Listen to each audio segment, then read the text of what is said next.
urang mah teu daya teu upaya lamun urang masih kene boga perasaan bahwa nu lempang urang moal diangkat jadi wali.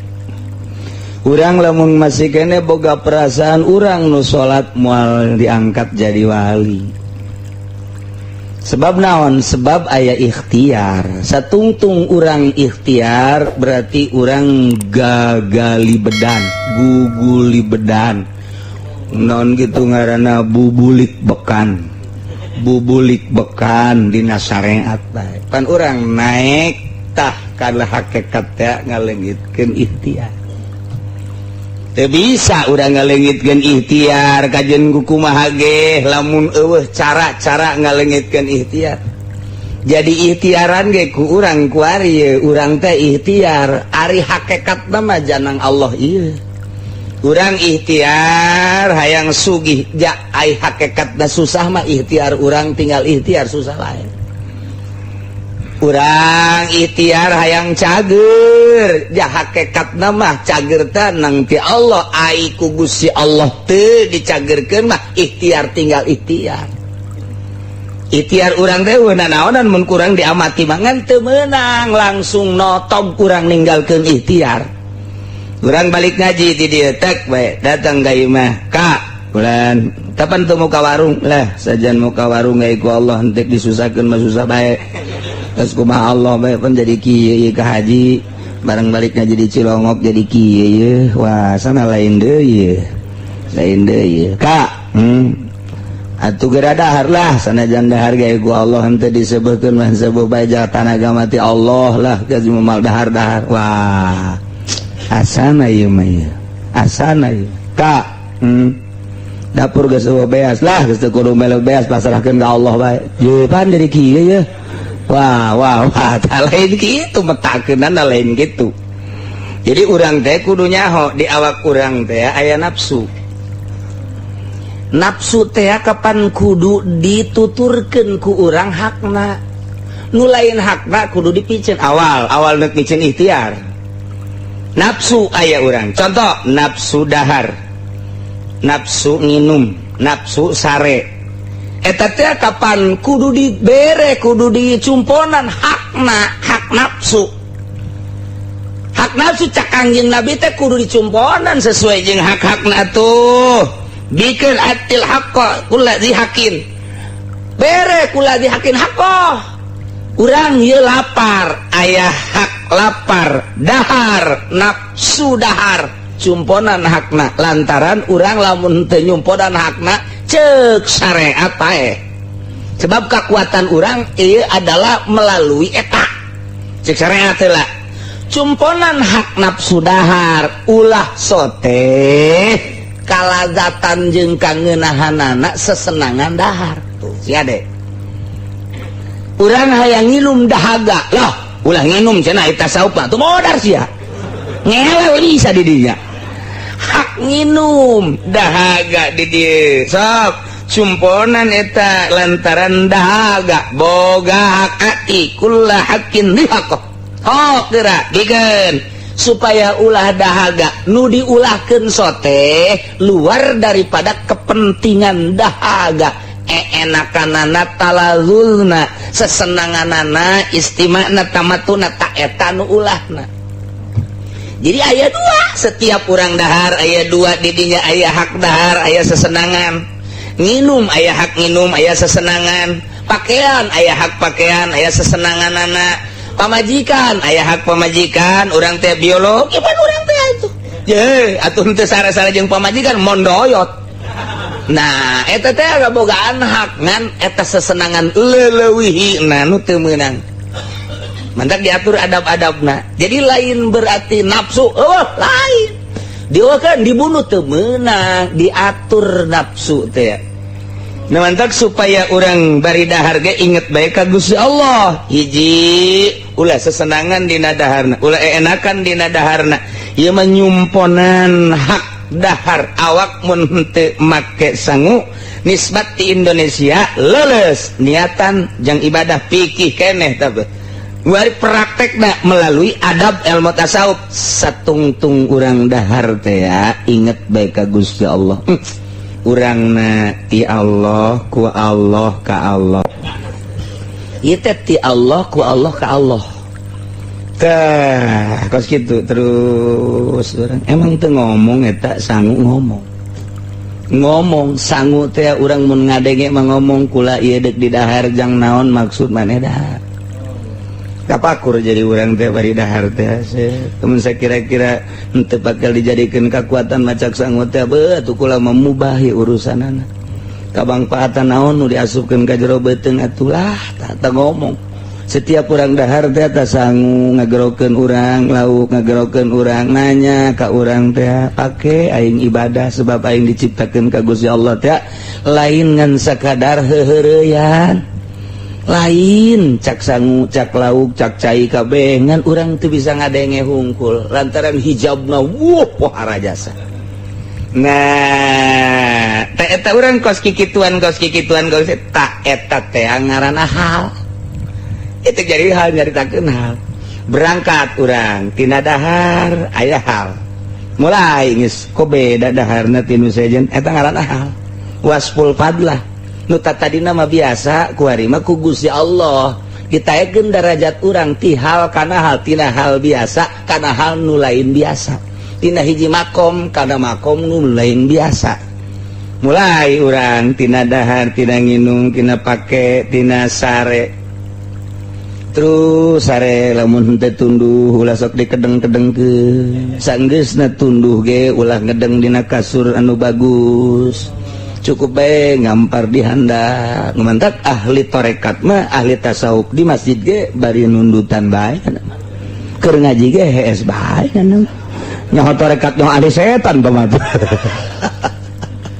eta kos kitu lantaran isin ka Gusti Allah isin urang neuleuh spring bed neuleuh kasur terlalu mewah ingat urang ka kuburan di kuburan mah ampar-ampar acan teu pantes jeung teu layak awak urang encan boga makom can boga darajat monggo Allah dingeunah-ngeunahkeun ngahormat ka awak urang memuji ka awak urang teh terlalu menghormat awak urang ngajauhan urang jeung Gusti Allah urang deket jeung Gusti Allah teh kubaha urangna Allah namaja selalu deket ka urang tinggal urangna wa nahnu aqrabu ilaihi min hablil warid bahasa Gusti Allah aing mah deket bae adapun sia ka aing terserah sia setungtung urang terlalu menghormati ka awak urang na ieu teh makin jauh urang begitu urang deuk make sapatu deuk make sendal teh layak asana aing mah make sendal nu jore sebab pan aing mah ustad aing mah pan kiai eta tah jarak eta lah nu ngajauhkeun antara diri urang jeung Gusti Allah begitu urang deuk make baju itu pantes urang mah pan mulya masa DPR pakai baju nakos gitu batik dong woi itu pantas itu make batik mah etalah jarak nu ngajauhkeun antara urang jeung Gusti Allah lantaran urang kurang menghargai Gusti Allah terlalu menghargai diri sehingga dimahal-mahal diriku urang sorangan etalah urang tak keur ngajauhkeun ka diri urang ka Gusti Allah datang ke mana urang menghargai diri urang didinya lah letak makom ngajauhan urang ka Gusti Allah nuantak Aisyah can bisa macan bisa eta ngajauhan urang make Samarenda secara lahiriah mah mantep jasa orang secara batiniah mah ngajauhan urang ngajauhkeun diri urang jeung Gusti Allah ku gara-gara Samarenda jauh urang jeung Gusti Allah sebab naon urang kurang menghargai Gusti Allah menghargai ka diri urang di pakaian Samarenda abeh mecis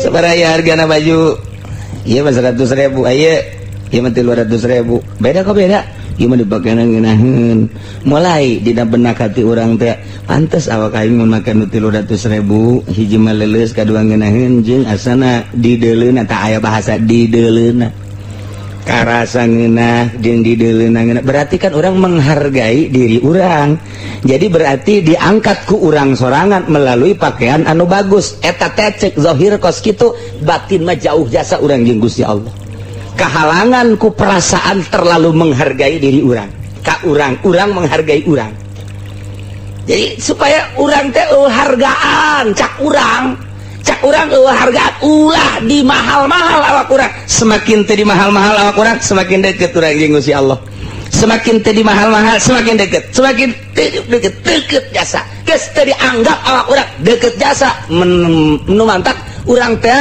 ngahiji jeung Gusti Allah. Ngahiji teh bahasa teh teu beunang kurang diceramahkeun bahasa kos kitu lamun lain keur ngaji dina bab tasawuf teu beunang. Aya bahasa ngahiji pan ai urang mah makhluk pan Gusti mah kholik, masa makhluk jeung kholik kudu ngahiji pan mukhalafah lil hawadis.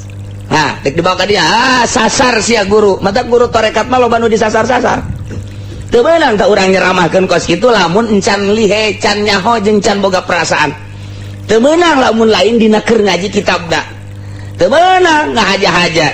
Urang ceramah muludan, carita syariat muludan eprak nyaritakeun manunggaling. Saya sudah tidak bisa dipisahkan dengan si doi. Perasaan saya dengan perasaan dia sudah menyatu. Walaupun dia ada di Cikupa, tetap perasaan menyatu. Tidak bisa dipisahkan. Saya sudah berjanji sehidup semati. Gomal teteh. Bohong teteh. Eta kan perasaan eta tah kuari dikagusi Allah kan. Eta mah kan kasih sarwiti tah mah kos itu mah. Kuari dikaallahkeun rasa ngahiji jeung Gusti Allah. Manunggal berarti ndek kumaha ngomongna mantak bahasana wahdatil wujud sasar lamun dipidatokeun sasar wahdatil wujud teh lamun ku urang endek dibikeun ka jelema anu lain encan wayah jasana jan kumaha ge waliullah mah wahdatil wujud ngan paham wahdatil wujud teu meunang dibikeun sambarangan nu mantak ngabahasakeun tarekat bisa dianu eta kan mengarah kana wahdatil wujud teu meunang nyebutkeun tarekat bahaya cilaka sia saha guruna kuari batak si hade guruna ieu kudu nu mursyid. Oh alhamdulillah cenah kula geus ijazah tarekat tamat cenah sabaraha saminggu di sakaliguskeun bae lah di fotokopi eta na ge je tarekat si kos kitu tah mah ngaji amil kos kitu mah atau surat undang. Tak bisa tarekat bajalin Gus ditata supaya leungit perasaan sorangan. Mantap kudu boga guru nanti anu paham hawa nafsu. Geus ieu nafsuna dina pakaian, guru nyahoeun. Pakaian mana ieu nu kudu diucutan nafsu pakaian. Ieu nafsuna nafsu dahar, nafsu daharna nu kudu diucutan. Supaya dahar teh ngan sakadar hakna doang. Ieu mah ieu nafsuna nafsu kendaraanna nu kudu diolah ku guru teh kos kitu. Ieu mah nundutan bae keur ngaji ge. Nah iya. Nah iya ya, sia mah geus naek cek guruna. Aing ge sok nundutan bae. Berarti geus turun ka sia ya guari. Nah eta kos kitu tah. Ieu keur carita gambaran-gambaran bae. Jadi lain sambarangan noregat nah eta teh keur carita hal ndek menempuh beda cek di dieu al halu teh ya hal teh ya wal ismu teh al wasul fadlah li adahu muhabatun ta eta teh pameret ti Gusti Allah. Nah ieu henteu sembarangan dibere ku Gusti Allah lamun henteu urangna berangkat atuh urangna ge dibere. Nu teu berangkat mah teu dibere, aya ge jarang, disebut murad teh jarang ya tetep murid. Henteu 1000 hiji nu dimurad ku Gusti Allah, tetep murid. Lantaran naon hesen mantak wali murad mah teu bisa ngagurukeun ngamuridkeun ka batur teu nyahoeun nya mah datang diangkat bae kan ku Gusti Allah. Diangkat ku Gusti Allah emang dikehendaki Gusti Allah trak jadi bae wali. Hese nya nek di mana mimitianana hese. Tapi nu murid ieu nu ngamuridkeun ka dia wali anu murid nu engke bisa ngamuridkeun deui ulah kitu kieu tak kudu dideureulan nafsu nu manana ieu teh nafsu pakaian ieu pakaian cak guruna teh pakaianana ieu lain sakadar hak make pakaian pan hak make pakaian mah nutupan aurat bagusna ta eta anu bakal jadi siksa lain maksudnya disiksa heulana sementara mah ngahalangan diri manehna jeung Gusti Allah kahalangan ku bagusna lantaran nyana menghargai dirinya supaya bagus ta eta kos kitu ta eta picedan heula beda jeung kieu lamun kitu mah nyana mah teu hayangan boga anu bagus lain deui sebab jana bapan teu usaha cicing bae aya bae nu mawakeun teu nyaho bagus teu nyaho jore ieu mah pangmakekeun bae tah misalna Habib Rozak ternyata jore ieu mah kiai pangmakekeun bae abdi mah hayang bil berkah bae oh geus atuh nanyakeun sabaraha, teu nanyakeun kumaha, geus dipake bae teu jauheun dirinya bawa eta teh bagus. Atawa ieu mah emang aya na ge nu bagus. Henteu naon ja teu hayang bagus teh. Ieu mah ngan sakadar aya jelema nu mere adik dipake bae inti nama nyumponan hakna make naon nutupan aurat jeung adab. Beres geus ka dituna. Geus teu boga perasaan, teu boga ikhtiar, teu boga maksud jeung bagusna jeung sesenanganana, sakadar nutupan hakna pakaian. Masalah. Masalah bakos kitu mah. Urang boga kendaraanana jore kuari ngahaja ieu mangamulyakeun diri urang asa teu pantes aing mah aing kudu naik angkot bae mah pan aing mah luhur derajatna. Geus tangkal kaluhur tangkal kalapa ieu basa. Ragag bisa ieu asana ieu. Teu pantes aing mah naik angkot mah atawa naik Avanza jore teh mah kos kitu mah minimal Fortuner. Eta ngamulyakeun diri urang, ngahargakeun diri urang tina Avanza ka Fortuner jauh ta jeung Gusti Allah. Jauh tak jeung Gusti Allah. Geus boga Fortuner teh je teu bagus yo mendingan Polpo. Bagus Polpo nu anyar teh dempok sakumaha urang Karawang. Insyaallah ngagidegna hebat jasa. Lamun aya gejlugan teh nyoy. Pan aya mobil nu di mah urang mah hulu ka luhur. Ngancul ka luhur. Aya teh mah kadeu lain nyoy. Ya kumaha harga atuh naon gitu. Nah, berarti kan orang mending meuli Polpo baik menghargai diri tina Avanza ka Fortuner jauh Gusti Allah meureunanan aya bangsa sekitar samarhalah mah. Tidak Fortuner ka Polpo, wow tabati masri ka magrib teh. Jauh. Beda jeung kieu. Dia mah pangmakekeun bae cenah kiai kula boga bilik. Manya ge hayang saudara. Teh babil barokah bae jadak kula mah ieu teh mere tepang makekeun ku kiai parenti ngaji, parenti naon kitu ngaranna ziarah dan lain sebagainya. Masalah henteu dihayangan ku urang, henteu dimaksud ngamulyakeun diri urang ayana kos kitu. Jeung boga perasaan Avanza, Kijang, Fortuner jeung Polpo akur bae masalah. Tadi tinggal kumaha hate urang menghargai apa henteu urang ka diri urang. Satungtung urang menghargai urang berarti harga Allah kurang. Tadi dia bulak biluk da ieu hal ya sih ada ya. Satungtung urang menghargai diri urang, harga Gusti Allah di diri urang kurang ku penghargaan urang ka diri urang. Kumaha sih ngomongnya? Tuh, kan gitu eta lah nu ngajauhkeun hijab data. Ikeur carita di kendaraan, carita di pakaian, carita di dahar. Urang naik mobil lapar ya beten geus aya hak tah. Hak kudu dicumponan ye. Yuk tadi dia baik. Warteg gemah tuh kunaon emang atuh teu pantes urang meluhur derajat ieu mun diomongkeun kan kos kitu tah mun diomong ulah di warteg atuh warung Tegal beres tah mah tuh tetangga aing ge aya urang Brebes orang Tegal ulah banget teu lah kurang bagus sama restoranana kos kitu deuk dahar dengan restoran nu bagus emang nu diasupkeun kursi emang nu diasupkeun meja sagu nu diasupkeun lagi tah menghargai urang ka diri urang sakumaha jauh urang jeung Gusti Allah ieu keur carita hal heula deuk karobah hal tina nafsu ieu teh mimitina berangkatna matak nafsu lah diopedan heula ye atuh anu diasupkeun sangu mah ulah neuleuh mejana ulah neuleuh korsina ulah neuleuh restoranana atuh asal aya sangu bae geus bae karena ulah hina warteg mah harideung di mana ge iya restoran ulah kunaon emang pelayanan deuleuh Gusti lalaki terus mah waduh nenek aya teh nu rumbe da ieu di deuleuh urang bagus kunaon bikang nama kolot wah barang rek lewat iya naon ieu mah nelayan iya di dieu kelas urang nu kos ieu mantap kakarak datang doang nih nangis aya nu mawa kos kitu teh tah buku di hareup teh make pulpen ieu na beureum maju sadieu ka dieu ka handap pingpina putih ieu kelas urang ye jadikan teh silakan Pak minumnya mau apa Pak aduh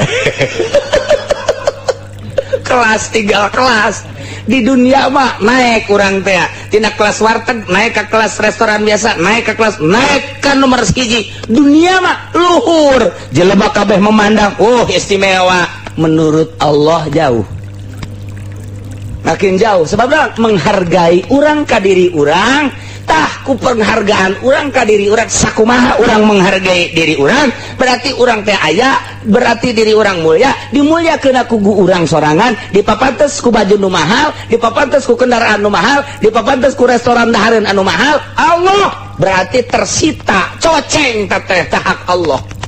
Sebab di jero hate urang aya nu dipake ka cinta jeung pake karesep sarian Allah. Baju teh, kendaraan teh, dahareun teh. Jauh Gusti Allah. Mulai sholat orang Allahu Akbar. Beuh. Eta polpo mah ieuna non lampuna tukangna bagus.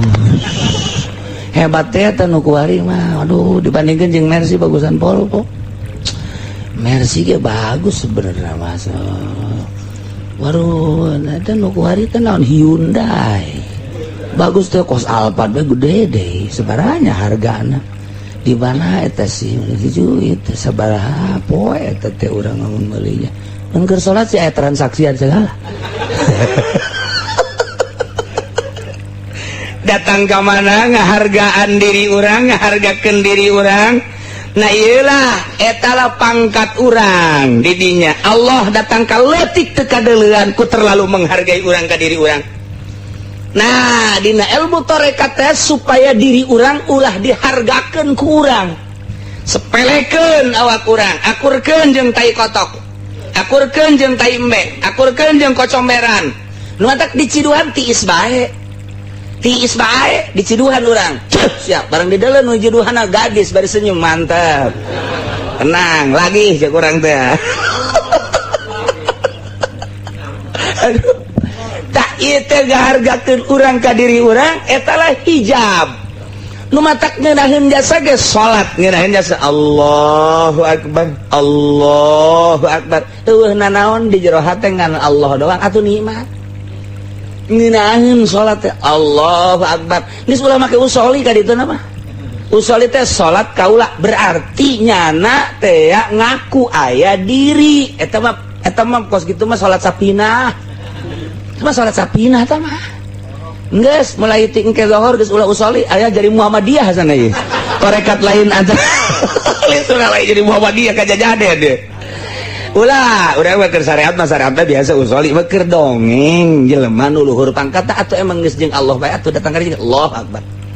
Geus teu make Allah sejak kaula salat zuhur 4 rakaat. Teu gitu. Atuh sanajan di kitu-kitu ge urang di Allahu Akbarkeun we hese bae teu kena lain pakom lain makomna encan boga hal can boga makom hese. Baca kiai cenah kudu disakaligus Allahu Akbar. Tungtungna mah ai salat aing jadi tantenya. Japan kudu nama jipan isa aing Allahu Akbar Allahu agung. Balik deui lah Allah sejak kaula fokus kos kitu mah eta teh salat jelema TK. Ulah balik deui Allahu Akbar jadi tantenya. Tungtungna masih utek-utekan di dinya. Tapi mantap ai lain makomna mah biasa bae heulanan. Biasa bae urang ngagelegerkeun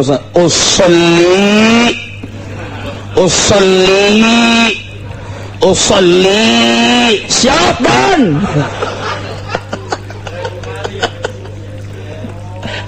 hari incan datang ka makom lama tetep hese bae.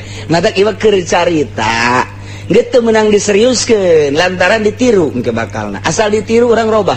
Ditiru urang robah engke urang teh encan datang ka dinya geus nurutan di dinya bahaya. Ieu mah saetik-saetik bae teu kudu kikituan heuran. Ieu bae tah meminimalis. Ulah keterlaluan urang ngahargakeun diri urang.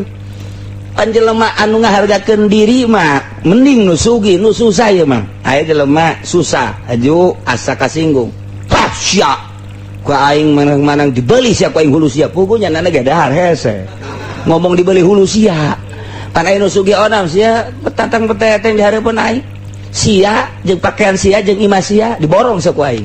Mejeuna kan nu sugih mah sakalian sombong. Ieu mah pugunya nage isuk dahar sore henteu. Aju jana kurang diharga goblok sia teu ngahargaan ka aing dibeli jeung huru sia sia ku aing. Pugunya na nginum ge hese. Pan eta takabur mah kos kitu tah. Ulah terlalu menghargai diri urang geura ge. Setik bae setik. mentak carana cek Imam Ghazali sarua jeung Tuan Abdul Qadir mun urang meuli baju ieu sabaraha hargana 300 nu ieu 200 bae tah kos kitu teh deuk mulai gedeketan berarti Allah mun ditanya kunaon emang eta nu mantak 300 kana 200 ulah kieu oh duitna atuh lain deui tah mah kabaraha teh berarti tah bae nafsuna mah tetep lain kitu atuh ieu mah ngakunaon eta nu mantak teu izinlah ka Gusti Allah teu pantes ja awak urang mah kos kieu mah nya make nu mahal-mahal ieu bae tah bagus dah ngadeukeutan tah Gusti Allah trek kitu tah rumus tarekat teh kos kitu rumus hakikat tarekat melalui hakikat dek hakikat teh Allah ngadeukeutan teh aya deui meuli baju ieu sabaraha ieu ieu mah 150 nu ieu mah 200 tah 150 bae 3 atuh sarua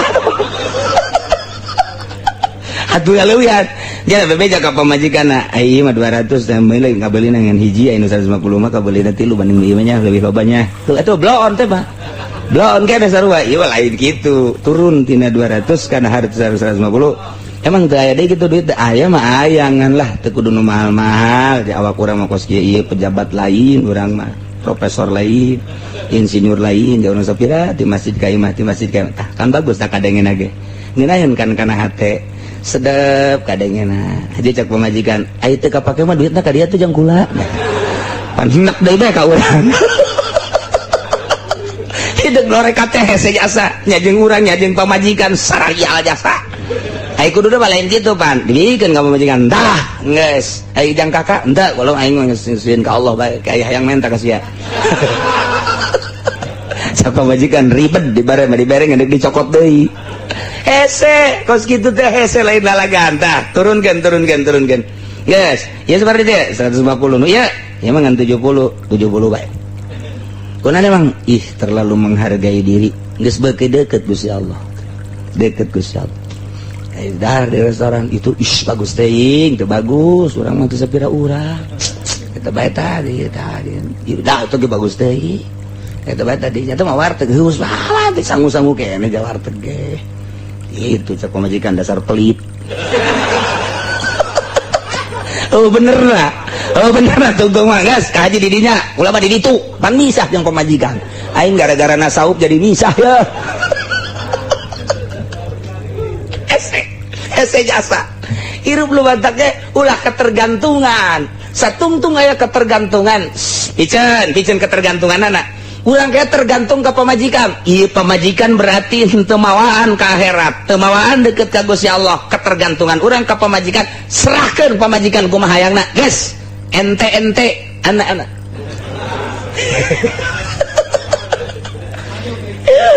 gitu ai penting mah biasa ngahiji ieu mah urusanna urusan kos garari itu tah geus pokona mah sakadek ente pokona aja teu bisa diatur sebab naon lu dituturkeun bae urang ngajauhan ya aing Gusti Allah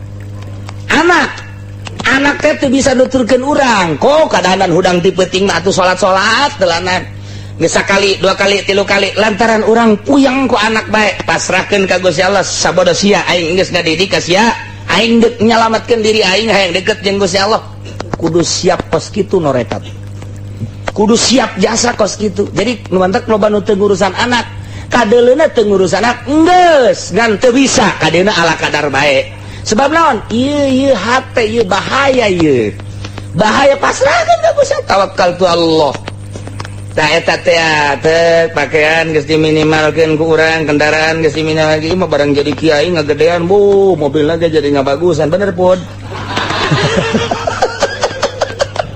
jadi berarti gajauhan yang Gusti Allah teh kos kitu teh ieu mah keur carita teu bisa hate ai bisa mah masalah bisa mah masalah Gus Dur teh mobilna BMW di jerona teh korsina ngan saukur opataneun sok itu gedena BMW opatan lantaran nyana jangan ngajojor di jero mah nya kos kitu tapi pan wali keur carita sompralna bukti nyatana di zarahan lamun lain wali moal bisa di zarahan urang boro-boro ka Gus Dur ka abah urang teh hayang urang zarah di sisi Gus Dur loba makam embung urang zarah tapi kan di zarahan pan geus kurang dibahas ketika aya seorang ulama ketika aya seorang manusia maot urang hayang zarah kadinya lain sembarangan aya naonan di dirina ternyata begitu dibuka utuh tanda kewalian. Nah aya imah keur carita urang keur lalagaan bae layaripul wali lalu imah keur carita lalagaan bae eta pan di dunia nya presiden nya mobilna BMW gede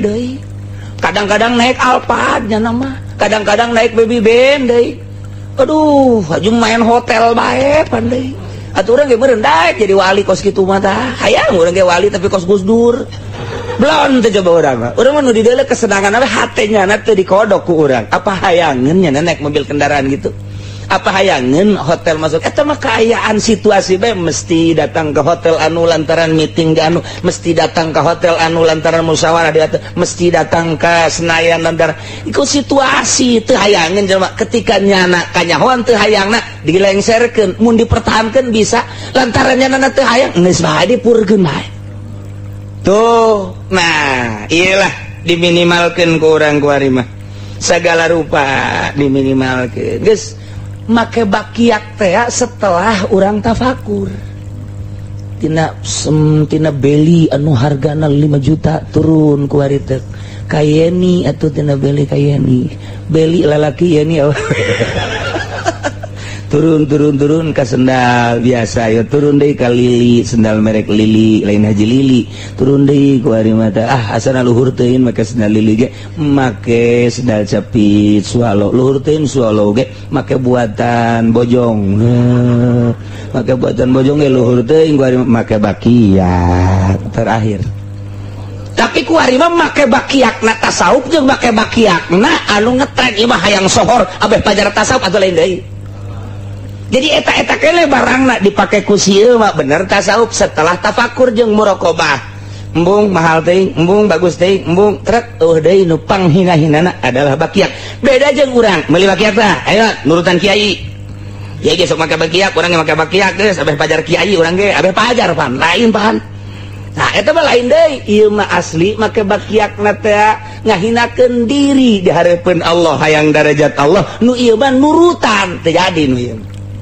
Terjadi tak eta teh kos kitu beda teh ieu mah kiai mah make bajuna bagus tapi menang derajat indallah ieu mah make bajuna bagus tapi menang siksaan ti Gusti Allah belain deui naon hatena encan diturunkeun coba hatena ieu keur carita hal angel keneh ieu keur carita tak eta didinya kuncina tah ulah terlalu menghargai diri urang datang ka dicoba ku urang andai kata batur ngomongkeun urang tiis bae urang mah sabang nu mantak marah ge pan aya harga si eta ngomongkeun aing emang kumaha gitu aing budak tengah hargaan ka aing goblok meureun pan aing harga aing mah miliaran jual coba ge awak aing eta tengah hargaan ka awak berarti ngahargai diri jauh jeung Allah hayang deket jeung Allah datang ka boga perasaan eueuh nanaonan contoh Kangjeng Nabi Ayub kumaha emang cak setan Gusti